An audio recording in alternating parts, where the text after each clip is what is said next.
Welcome to this Grandma's Life podcast. I'm your host, theciaellis. Get ready to laugh, learn, and grow with me as we explore growing old in an ever changing world. Today is August 17, 2023, and this is episode 44. And I've named it I've Crashed, but I think I'm back at it. All right, farm happenings. First off, we've had 5.75 inches of rain since the last podcast. And then 2 or 3 nights ago, 4.75 of it was in one night. So that was quite a bit of a rain. In fact, if you watch my YouTube channel at all, you can see where uh I had recorded the morning afterward, and you can see how wet it was. Um we missed the grape harvest. I missed the grape harvest. I don't know. I missed it. We seldom get a grape harvest for several reasons. For one thing, we don't irrigate, and I've told you guys this before. Because we don't irrigate, a lot of times we have a really wet, mild spring, and well, the temperature does fluctuate quite a bit and stuff. But regardless, it goes suddenly from wet and mild to very hot. And usually my grapes turn into little BBs well before they ever get um, mature. And this year, just before I left for Florida, they were actually starting to turn. They were looking pretty good. They were starting to turn. And I had actually had them, because we have had intermittent rain off and on through the summer. And actually, just only a couple of times where it's, pretty wicked hot. So, that's, I was expecting a grape harvest. Well, when I went to Florida, apparently most of them got ripe while I was in Florida. And then when I got back, instead of me getting right back at it, that I didn't. I crashed, like I was talking about, like what I'm saying on this particular podcast. I crashed, and then by the time I went out to actually harvest grapes, they were gone. I have a few here and there, but it's not worth all the effort to even go out there at all. It was sad. It was irritating, honestly, because it may be 2 or 3 more years before we have a grape harvest again. We used to have an irrigation system. We did it when we first set it up, but let me see. We have rows for 320 grapevines, and there's 20 grapevines on each row. So it's a pretty. I mean, it takes up about a not quite an acre. The lower half, the topsoil is not that good, so most of those, if they haven't survived, they're very anemic and they don't produce. So the top 10 rows is what we'll make. And we had an irrigation system, but I really struggle with mowing. Trying to mow around each grapevine and not hit the irrigation system. And where we had it set up, it was on the ground. It was just a real this vineyard has been a pain in the neck since the beginning. And I don't know. I guess if I had thought about it, well, it wasn't my project. I just helped. And so I don't know. I really vacillate between ripping the whole thing out and doing something more with that land. But you know what? For one thing, we're on a 40-acre plot. We own 26 acres of it. There's enough room for a vineyard. And if we ever get a good crop, it'd be kind of cool to learn how to make some wine and have that for barter or gifts or whatever. And so that I think that's part of what I was looking forward to this year, was having grapes and doing a few things. It makes really good jelly because the sugar content in it is really high. But I missed it. Missed the harvest this year. And I don't know. I won't say I'm heartbroken. I am irritated because I'm not the only one that lives on this property, but that's the way it goes, I guess. All right, I finally got Daisy moved. Poor Daisy. She's been lonesome. And well, she was kind of lonesome anyway, because before we took Oscar to be processed, he really wasn't much company. I guess there was some company or something there. And then after we took him to be processed, she was in her paddock all by herself. And because Oscar could not be moved, we kept them in that paddock much longer than what I usually do. So she was on bare dirt and mud or whatever. And I don't know. I just felt bad for her. So I finally did get a new patch. Because our grass is tall, but I got a new patch mowed enough where I can get a perimeter fence up for her, and I got her moved. And Sometimes you can see her in the tall. Actually, she's starting to get the tall stuff beat down and eaten down and stuff. So you can find her more readily. But for a couple of days, you weren't quite sure where she was amongst all those weeds. But she is over there, and not only does she own a new paddock with, I will say fresh grass. It's with grass. Um, she's much closer to Waddles and her piglets, and I think it's making her a little bit less lonesome. I'd like to be able. I don't know. I don't know if I can integrate her in with Waddles, because Waddles still a little bit protective, even though I think the piglets are like 4 months old now. I don't know, but so I don't know. But if nothing else, I would like to get the male piglet put over with her, the one that's intact. And yeah, he's way too young to breed, but it would be companion for Daisy. And then whenever he is old enough, then he's that we can. It's a different lineage, and so it'd be okay for them to breed. So I don't know. I really, guys, I know I've stated this before, but I have a cat. I would really like to have someone take him off my hands. So, and I keep the bedroom door closed off a lot, but he snuck in before I could get it closed, and yeah. Okay, so I got Daisy moved. That's better. That's a better situation. Tom, one thing he has been doing, he has been taking care of the tomatoes and kind of taking care of the garden. Now, I mean, if you look at our videos, you go, well, I'm not sure anybody's taking care of that because it is way overgrown. But hey, at least he's going out, he's picking the tomatoes, he's picking the produce, and he's bringing them in. And actually, I helped him can once. Every other time, he's actually done the canning himself. So hey, if you're going to do something, I'll give you credit for it, and that'll be good too. But yeah, and we've got several quarts of tomatoes because I use them for tomato sauce. I don't make tomato sauce and then can it. I like it canned, and then I can do what I want to with it because I may want to do something else with it. I have different recipes, and so I've got some pints of tomato sauce, and I got quarts of tomato sauce, and excuse me, and so and we made two different batches of salsa. I did help him with one of the salsas, and one of them he roasted the onions and garlic and peppers, the jalapenos, and the other one he just did where just put them in it and we cooked it down with them in it, and both of them turned out real good. So he's been doing a real good job with that. I'm very grateful and happy with the work he's done with the canning of the tomatoes. Kenzie, my granddaughter, that most of you guys know that I have a granddaughter. She's 60. She's gonna be 17 soon. Oh my goodness, how crazy is that? She went to basketball camp earlier this summer and landed on her knee. She didn't have knee pads on, and she landed on her knee straight on, and it was hurting her, but she was able to recover from it pretty good most of the time. And then I think it was Thursday, she was in practice. She says she woke up that morning, her knee was aching and hurting, and she didn't know what was wrong with it, but it was kind of giving her some problems anyway. And I had to go down, and she was going to go to work. Is what she was going to do. So I was going to pick up the other girl that lived with us, so Kenzie could go straight to work. And I got there, and I could tell something was not right. She was not looking good, and I'm asking her, "Are you all right?" She goes, "Oh, I just don't feel good." I'm thinking, well, it didn't look like that. And then she gets around the corner, and I'm oblivious. She didn't want to say it in front of other people. But she got around the corner and she just starts crying. And she is not a crier. She goes, "My knee hurts and it hurts really bad."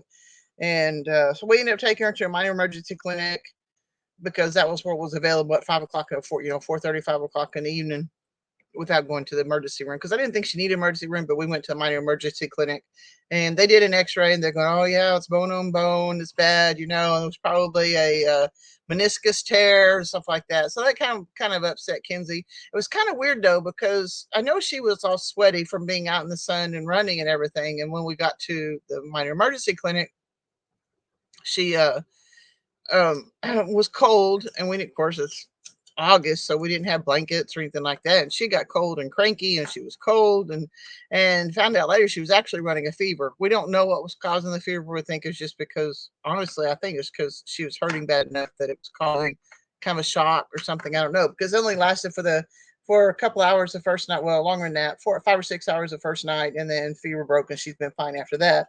Then we have a really good orthopedic surgeon that's here in Claremore, there in Claremore, and we were able to get in with him, and we took the X-ray images to him, and because we were expected to have to do an MRI, seeing if she needed surgery, what it was that we needed to do, and she was hurting bad enough that I actually bought her some crutches. And I laugh because if you go to my Instagram page, I think it's theciaellis, or at theciaellis, you could look, and Kenzie was hurting and she was slow and she didn't want to be slow. So we got one of those kitty carts, the kind where you can not, where you can sit in it, but you're too big to actually be sitting in the top of the thing. So I got one of those carts at Walmart where Kenzie could sit in it, and then she could actually stretch her leg out. I lifted up part of it so she could stretch her leg out. She can have her foot inside of the cart, but she was comfortable, and we were going through Walmart, and it was fun. I enjoyed it, and Kenzie took a picture of us doing that. And so I got her some crutches, and we picked up a couple other things that she needed for school while we were there. And so she was on crutches for a couple of days, but the doctor says that she doesn't need crutches and she needs to just rest it and stuff too. Well, she's still hurting some. And basically I told her, I said, if you feel like you need crutches, walk on crutches. Because when she comes home from school, she's tired, her arms ache or something like that. So the next day she didn't wear crutches because the doctor told her not to, and she was in a lot of pain then and stuff too. So I told her, use crutches when you need them. Don't when you don't. Give herself a chance to rest. But he said that she does not need an MRI. He thinks that her kneecap is set high on her body, on her knee. And when she landed on it straight on, that she messed up that tendon. Not messed it up. Well, she injured that tendon, the patella tendon. And so we've got some tape and stuff that we could put on it whenever she is cleared to go back to playing sports again. And she handled things really well. And I mean, she may have nodded when she got behind closed doors and stuff, but as a general rule, she showed up to work saying she couldn't work that night. We get, she called in sick, and then she brought a note like that night saying that she couldn't work uh for a while. And then we went to the orthopedic doctor and told her to stay off of it for 10 days. So we took another one there for 10 days. And so basically she couldn't play sports and she couldn't do the job that she kind of really enjoys. And she found that all out in one day. She handled it well. Um, so and they said they want her back. One of Kenzie's classmates or schoolmates said, "Yeah, that's I had when I hurt my knee. They didn't want me back." Well, I was in there with her when she took them the second note, and they said, "No, we definitely want you back." And so she's handling it pretty good, and you can tell she hurt. And you know how it is, pain makes you tired and stuff, but she's ready to feel better. She's ready to get back into playing sports. I mean, emotionally. Physically, she's not. Her knees still bother her too much, but we're getting things ready so that whenever she is clear to play, she could probably play again, hopefully. But she does not need surgery. She does not need an MRI. She just needs to rest it and do physical therapy. And so they're going to send her to some sessions of physical therapy. I'm not exactly sure why, unless it's something to rehab that tendon or something. I'm not sure, but we'll figure that out. So I don't know. I've told you guys some, but I've been having some trouble for months. I don't know, 8-10 months ago, I hurt my right Achilles tendon trying to do a special step on step aerobics, and I was icing it and taking care of it, and trying to deal with it for a while, and then finally went. It never went actually down to 100% down, but it went way down. I don't know what made my left Achilles tendon swell up, but it's swollen up real bad. And like I can't wear my shoes. All I can wear is Crocs and things that are open in the back. And so that's what I've been doing is wearing Crocs. And I mean I shove my foot into shoes whenever I want to go to the gym, but it's very painful.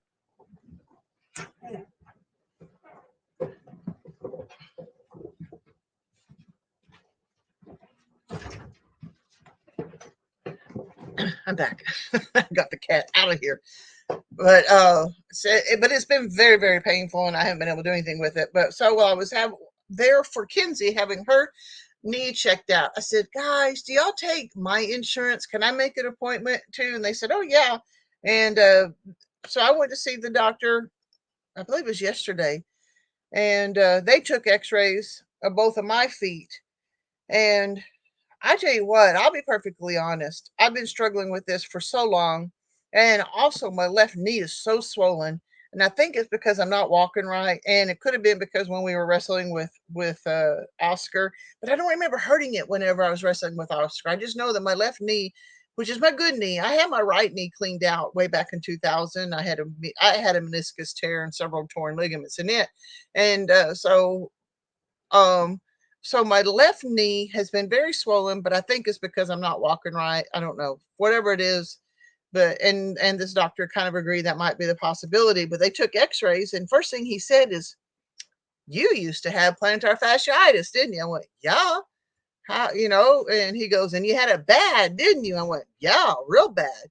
And I had no idea what he saw in the X-rays that indicated that I had plantar fasciitis, because that is a swelling of the the fascia that's kind of attached to the heel and stuff like that. It's below where my Achilles tendon issue was, but yeah, it was bad for years and years and years. And 10 years I struggled with plantar fasciitis and all the stuff that I had to do to get over that. And he showed me the X-rays. I've got some pretty big, especially on my left foot, I've got some pretty big bone spurs. And the knot on the back of my left foot is actually calcifying. So he says, "Okay, this is what we're going to do." He put me on anti-inflammatories. He goes, "And you need physical therapy too."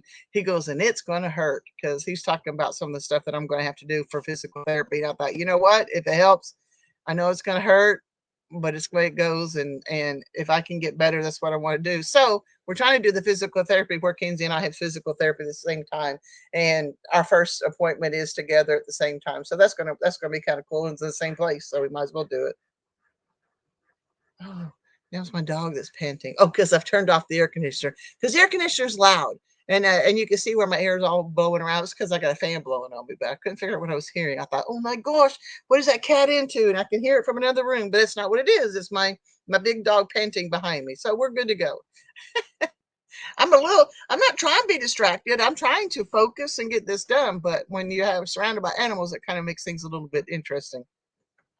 So I was pretty pleased with my doctor's appointment. I was kind of surprised that he knew that I had plantar fasciitis, and so, but I'm glad. I'm not looking forward to the physical therapy because he told me it's going to hurt. It's like, okay, that's what it's going to be.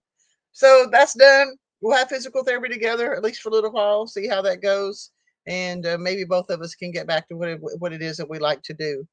I had some layer chicks arrive yesterday. They're called Dominiques. And I had to buy some chicks. If you think about it, before I went to Florida, I had a whole incubator, it had like 30 something eggs in it that I was going to incubate and hatch my own chicks. So I could have layers for the next season. And when I came back from Florida, the egg production had diminished so much that I didn't have enough eggs to even serve my customers, let alone save back 3 dozen for um, hatching. So I ended up ordering some Dominics, and they looked an awful lot like Barred Rock, but I didn't know what the difference was. I was kind of curious, so I started looking it up. So this is kind of cool. These are called Dominiques. They are considered the oldest breed in the United States. They were brought over here from Europe in the 1750s, and there's two different things about that. They were originally called pilgrim fowl, from the pilgrims who came probably from the England area, and they're the ones that claim that they were called pilgrim fowl and were changed the name to Dominiques later on. But also they were called Dominiques or Dominickers because they probably came from the island Saint Dominique, that was French, and it's a Saint Dominique island, and that's what is now Haiti. And so that's how that changed from pilgrim fowl to Dominiques or Dominickers. And so that's how they got their name. But they're also, I was trying to figure out why they look so much like Barred Rock, and why do we care? I mean, I care, but I just didn't understand why they named one of them Dominique's and the other one Barred Rock. But so I looked that up, And so barred rocks have like just one comb. It's like six up on top of his head and stuff. And the Dominiques have what they call a rosebud comb. It's more of a cushion, and so yeah, it was a rosebud cushion comb. So they have different combs, and the colors and patterns on a barred rock are more in contrast. They're more of a stripe. They have the colors are more in contrast to each other, while the Dominiques have a more subtle contrast, and their pattern is more staggered instead of more striped. So I thought, okay, that's kind of cool. But um, but it is kind of cool too, because if you think about it, every time you order chicks, you go, yeah, yeah, yeah. You told me you got females, and so far I've had pretty good luck. But every once in a while, the male gets in there. But apparently, these are kind of like they might be a sex link for all I know. But this article said that the spots on the head of because they have a real cute little spot on their forehead, and it says that the female chick has a smaller and more concentrated spot, little white spot, while on the male, the spot is more diffused and scattered. So I thought, okay, that makes it better too. Also, the legs on the females they're burnt orange or brownish, while the male legs are dark yellow and orange. So I looked it up. I thought, well, I think this is interesting. You might find it interesting too, especially since I've got barred rocks and I just didn't know what the different things were. So that's what I got for farm happenings. My three things today. Yep, one of the things I did today was combine the ducks. I had 15 ducklings that I had raised from, and there were two different batches. So I had one batch that I think I had 5 left from it. So they were older, and then I had did another hatch, and they were like a month younger. But they all kind of was raised. I put them together, and all pretty much the same size and stuff now. And they were old enough where you can, they don't have the males don't have the curly tail, but you can tell by their quack. It's more of a rasp, so you know that it's a male. And the females are definitely quacking and stuff. So most of you can kind of tell. There's one or two of them kind of sound funny. I think they're males when they squawk like that, or whatever it is. But they're old enough and they're big enough that I grabbed them. In fact, I videoed it this morning, and so that'll be one a video that's going to be coming out here in the next day or two, where I videoed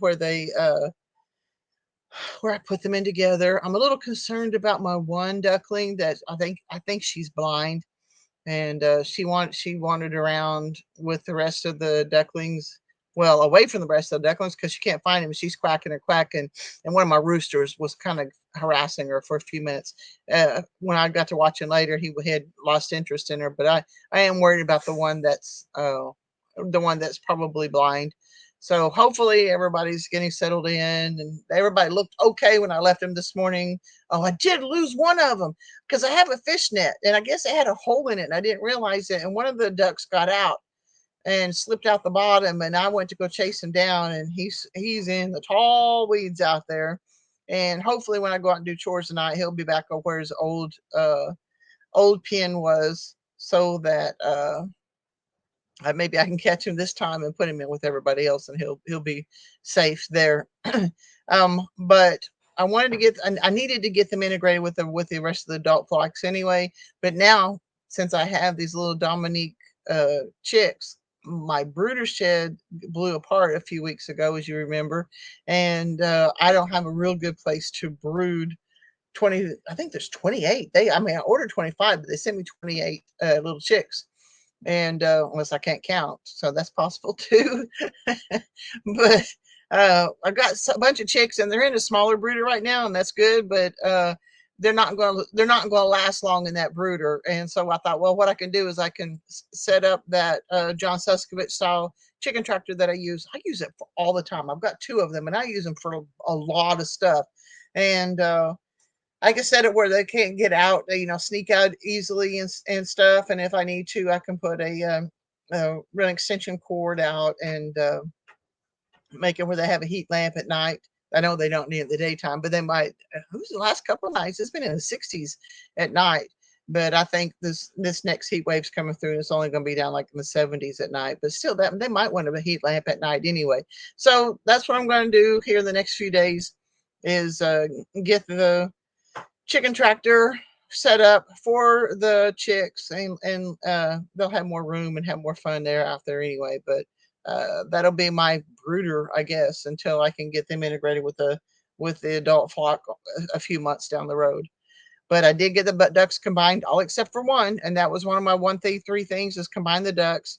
My another one of my three things is record and post this podcast. Yesterday, my three things was to do the notes on. I had to finish doing the notes today because I do a lot. I research the Dominiques. I research a few things before I do it, and I can't just sit down for 2 or 3 hours at a time to do something. I do basically my day is in 30-minute increments, and so running to get things done for dinner, taking care of errands and doing laundry and coming through and trying to do something else, run out, keep the cat out of trouble and stuff like that. So, uh, and yesterday I had a flat tire and I had to sit in the tire place for like 3 hours waiting for them to be able to get to me, but they got to me and I don't have a hole in my tire anymore.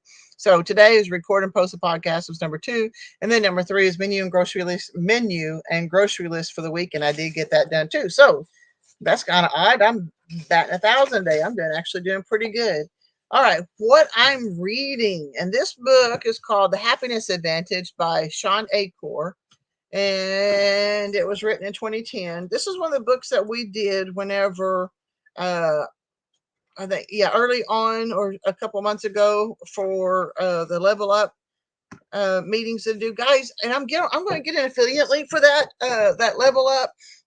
We do a book of the month, and then twice a month there are several of us that get together and actually discuss what we've read, how we've implemented in our businesses, and I don't know. It's really nice. It's very encouraging. Everybody's very encouraging to each other and stuff. So when I get the affiliate link for that, and I will start putting that in the show notes. So that if you want to participate in that, it's cool. But so we're doing um, The Happiness Advantage by Sean Acor. And the first chapter is Discovering the Happiness Advantage. On page 10, it says, if we study merely what is average, we will remain merely average. Not merely like, woohoo. Yeah, this is MERELY. So if we study merely what is average, we will remain what is average. And I think I want to ask you, what are you studying? Are you studying anything? Are you reading anything? You need to.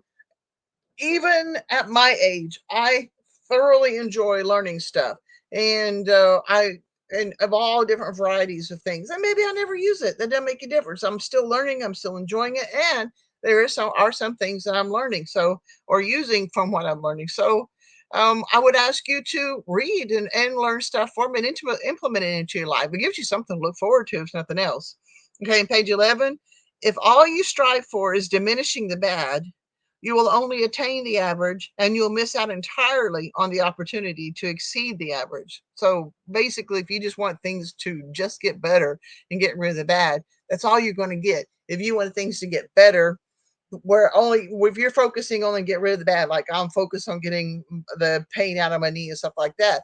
Well, I'm focusing on getting the pain out of my knee and my feet, but I'm also focusing and trying to figure out how to make myself better physically, better emotionally, better mentally, and all that other stuff. And so I'm striving for more, and that's what the author is saying here. You can study gravity forever without learning how to fly. Is what the other one of the things that he had said here. Okay, what we spend our time and mental energy focusing on can indeed become our reality. So I didn't have any comment for that one. What we spend our time and mental energy focusing on can indeed become our reality. And on page 15, this says we become more successful when we are happier and more positive. It turns out that our brains are literally hardwired to perform at their best, not when they're negative or even neutral, but when they are positive.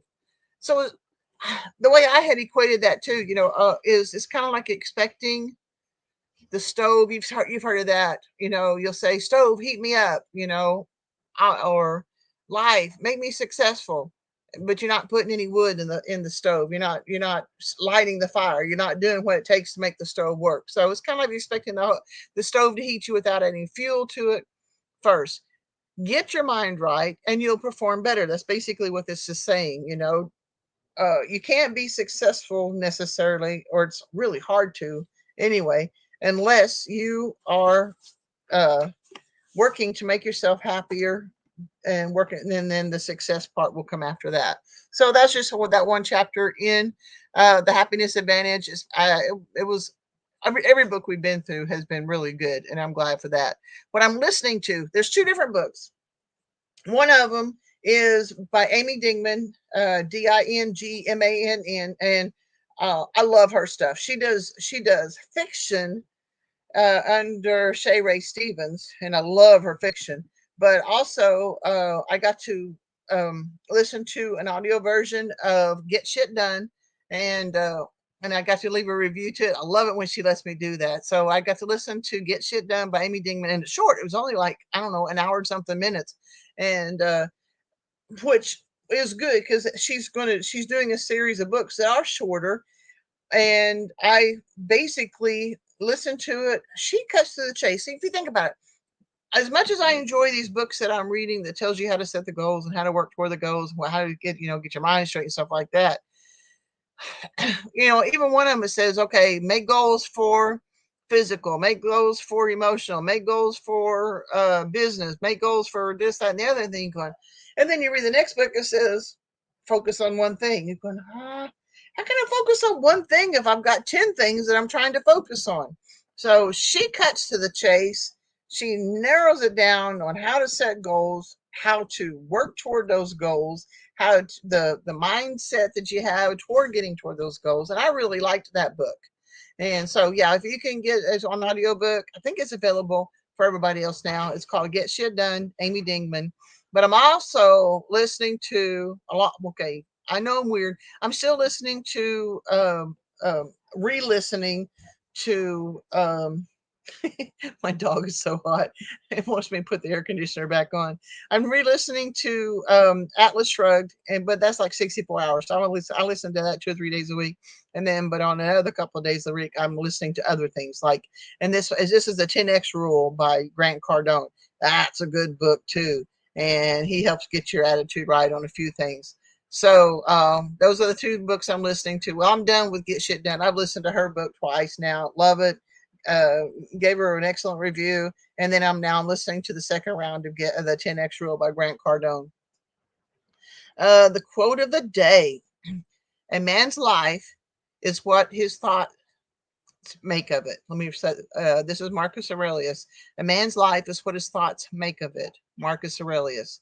And of course, I like to look him up. Marcus, and golly, he was like 2,000 years ago or more. Uh, he was born in AD 120, excuse me, AD 121. And he was a Stoic philosopher. And if you listen to some of the people that I deal with, they like to do Stoicism.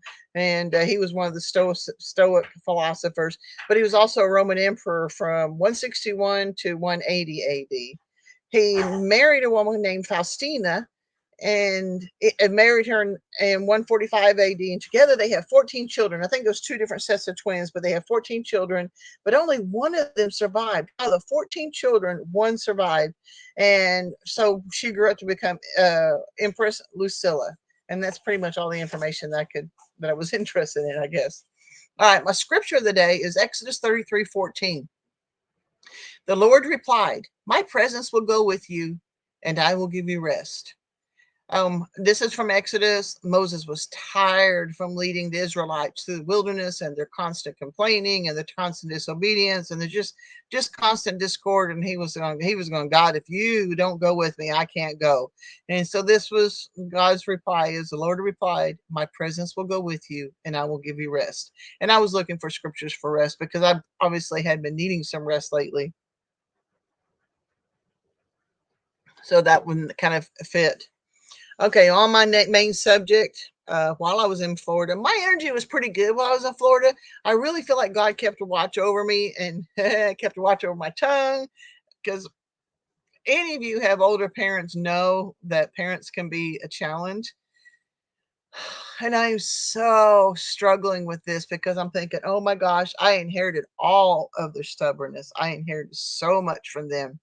And I'm really praying, as much as I want to have my independence, I pray that I don't become a hassle to people. Not that mom and dad were necessarily a hassle to me, but they're having some problems. And I don't know. Hassle is the wrong word, I guess, because that makes it sounds like they were inconvenient. It's not what it is. They are a challenge though. They're a challenge to themselves. They're a challenge to others around them, and neither one of them need to be driving, and Dad's still driving. Neither one of them can walk very good.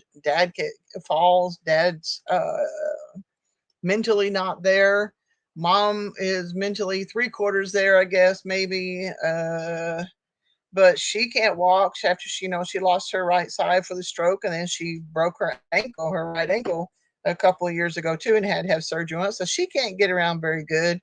I think we're pretty sure that the day that Dad was got bad on me when he kept falling over, and I thought he was dying. I really did. Well, I think he took Mom's medicine along with his own, and a lot of his blood pressure medicine. And I think his blood pressure was so low that his breathing was real minimal.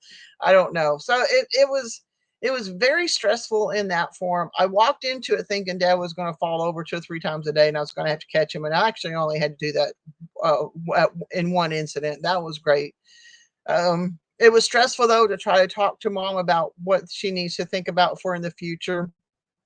Um, there was just a lot of stressful things, when Dad disappeared last, that one day. I walked around the corner and I couldn't find him, and I don't know. There was a lot of stressful things with it, and plus, the travel there, both of the flights there and back were delayed for 2 to 3 hours and stuff, and so they would just make it was just long. But like I said, God kept me through it. I had pretty good energy while I was there. I didn't run into any real problems and stuff, but the stress caught up with me, and I couldn't even remember what my address was. I mean, like the numbers part.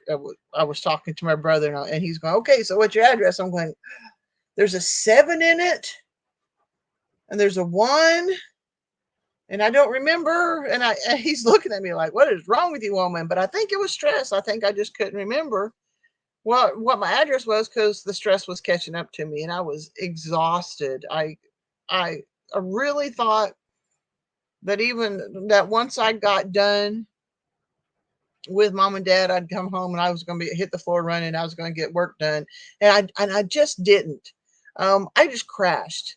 I kept going out. When I was going out and doing chores, and there were birds running around everywhere, I was busting down in tears, and I any little thing made me cry. I had to take a nap every day for almost a week, and didn't want to do that. I was really wanting to get back at it, and I just couldn't do it. And I'm still battling fatigue, but I think mainly now is because of the pain in my knee and my feet. So I'm hoping that's what the deal is. But at least I'm not having to take naps every day. I feel like it some days though. I mean, some days I just say, you may want a nap, but you're not getting one today. But but I am finally getting back at it. I'm finally getting some work done. Like I finally got the ducklings where I want them, and I got some mowing done the other day. I've been to the gym. Um, not as often as I want, and I'm not certainly not working out as hard as I want, but at least I can go, and I'm trying to get that done. So I think I'm back. I'm still having some memory and thought process issues too, but at least I'm healing. At least I got some rest. At least I'm getting where I can get back into it. I didn't jump in like hit the floor running like I wanted to. I really had to crash. I really had to have some rest. And I don't know if it's because of the stress, or it's because I'm getting older, just a little bit of both. So I don't know. I'm, I'm going to tell my story of the day. I don't know. Maybe I shouldn't tell you this one, but that kind of tells you. I think I've mentioned that I have autistic tendencies, and some people go, "Oh yeah, everybody has autistic tendencies to an extent." I'm going, maybe, but I do remember I had some pretty significant autistic tendencies. I didn't know they were as bad as what Mom had told me, because I had told Mom, and I've told other people this too. About the time I was about 50, I was in a conversation with my mother, and I said, I've tried and tried and tried to fit in this world. And we're not talking about on a Christian level. I'm talking about just on a day to day. I never could figure out how to fit into the world. And I can't figure out how to fit in. And honestly, that's part of a huge reason I stay out here on the farm. I think the first 2 years I was out here, I was just getting away from people because I didn't know how to function around people. And I had told Mom when I was about 50 that I really can't figure out how to function around people. I can't fit in. And that's when she says to me, "Oh, well, I didn't want to tell you this, and I didn't want you to grow up with this, but you had autistic tendencies." And I thought, "Oh my gosh." And it was so eye opening at the time. And we didn't go into depth about what the autistic tendencies were, but I do know what, like, I knew I had some once I thought about it. You know, when I get really upset, I hang my head on the wall. I will fist pound my thighs on occasionally, not so much anymore, but in different colors and stuff like that kind of affect me. I count which toilet. I don't know. When you're in a place that has more than one toilet, I count, and I have certain days that have certain toilet stalls or whatever. So yeah, I know I've had some autistic tendencies.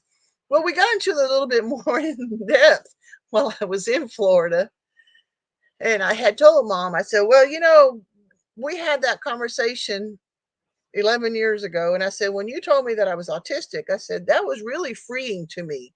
And I said, I knew then I was never going to fit. I was never going to fit, and that was fine. I'm just going to embrace the fact that I'm never going to fit, and I'm going to be me. And that's what I did. I started being me, and I really liked it.